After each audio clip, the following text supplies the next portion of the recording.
జై వీరభద్రకాళి మాత్రం మనం ఇప్పుడు చూసినాం కదా మళ్ళీ ఎలక్షన్లో మళ్ళీ బీహార్లో ఎట్లా కొట్టా చూడరా మోడీని యోగిని ఇప్పుడు జరిగేదంతా మన ఆయన చేతిలో ఉంది కాబట్టి గెలిపిస్తూనే ఉన్నాడు ధర్మాన్ని.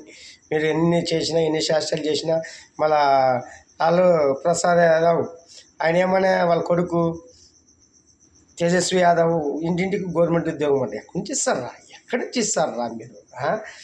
ఇప్పటి నుంచి ఎవరైనా కానీ మన ఆంధ్రప్రదేశ్లో కూడా ఎన్నికల హామీలు మామూలుగా లేవు. ప్రజలు కూడా గొర్రెల్లాగా తయారు కావద్దండి. ఎవడు ఏమిచ్చినా మన నుంచే మనం వసూలు చేసిన వాటిలోనే ఇవ్వాల. ఇప్పుడు చంద్రబాబు ఫస్ట్ 2014 నుంచి 19 వరకు 3 లక్షల కోట్లు అప్పు చేస్తే చంద్రబాబు ఈ జగన్ వచ్చి 10 లక్షల కోట్లు అప్పు తీసుకుపోయారు.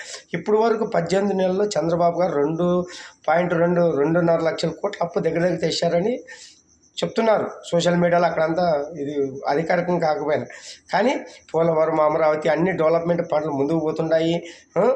తన శక్తితో తానే నిర్మించుకున్న ఫైనాన్షియర్గా అమరావతిని ఏర్పాటు చేయాలనుకుంటున్నారు. ఇంకా భూసేకరణ జరుగుతుంటుంది. ఇంకా అభివృద్ధి డెవలప్మెంట్ ఆంధ్రప్రదేశ్ రాజధాని అమరావతి కాదు, భారతదేశానికి రాజధాని అమరావతి అవుతుంది. ఇవన్నీ ముందుకు తెలుస్తుంది.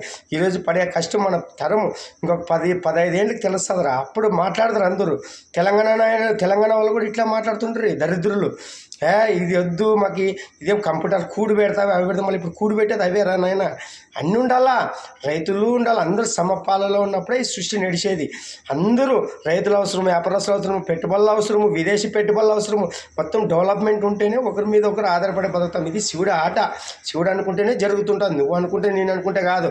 అది అదృష్టం చంద్రబాబు గారికి ఇచ్చారు. హైదరాబాద్ ఏర్పాటు చేసినాడు. దాన్ని కొనసాగించుకుంటే రాజశేఖర రెడ్డి గారు, కేసీఆర్ గారు, కిరణ్ కుమార్ రెడ్డి వీళ్ళందరూ చేసి ఇప్పుడు ఇటు వరకు తెచ్చినారు. ఇప్పుడు కొనసాగించబోతే రేవంత్ రెడ్డి తీసుకోవాలా. ఇట్లా ఇప్పుడు నెక్స్ట్ మన ఆంధ్రప్రదేశ్కి జగన్కి ఇచ్చింటే అవకాశాన్ని దుర్వినియోగం చేసి పోలవరాన్ని నాశనం చేసి కాఫర్ డ్యామ్ నాశనం అయితే ఇప్పుడు 1000 కోట్లు మళ్ళీ లాసు, మళ్ళీ టైం వేస్ట్ 2 ఏళ్ళు. ఇప్పుడు ఇవన్నీ కంప్లీట్ అయితే 3 ఏళ్ళు అవుతుంది. పోలవరం లాంటి ఇవాళ కంప్లీట్ అయితే పెట్టుబడులు ఎట్లుంటుంది, అమరావతి కంప్లీట్ చేసి ఎట్లుంటుంది, శ్మశానం చేసి పెట్టి 3 రాజధానులు అక్కడ ఏ రాజధాని కట్టుకుంటే ఎవడో చెప్పింది మీకు? జ్ఞానం లేకుండా పిచ్చి పిచ్చి రాజకీయాలు చేసిన వీళ్ళారా మనకి? జగన్ గారు ఏం చేసినారు? 5 ఏళ్ళ ఆదాయం ఏం చేశారు? 10 లక్షల కోట్లకు అప్పు తీసుకుపోతే 3 లక్షల కోట్లు బంధిస్తే ఇంకా మిగతా డబ్బులు ఎక్కడివే? సరే ఉద్యోగస్తులకు అందరికి ఇచ్చినాక డబ్బులు ఎక్కడివే?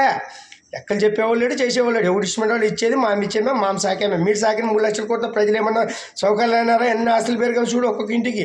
దరిద్రులారా, మీరు ఇచ్చే డబ్బులు నాశనం అయిపోతారా? చంద్రబాబు ఇచ్చినారా, జగన్ ఇచ్చినా, ఎవరు ఇచ్చినా దేవుని డబ్బు, అది శివుని డబ్బు కడుపు కట్టించుకుంటాడు, జేసీలో కక్కిస్తున్నాడు. రాజకీయం అంటే ఇంకో నాశనం చేస్తారా మన ఆయన వీరభద్రుడు.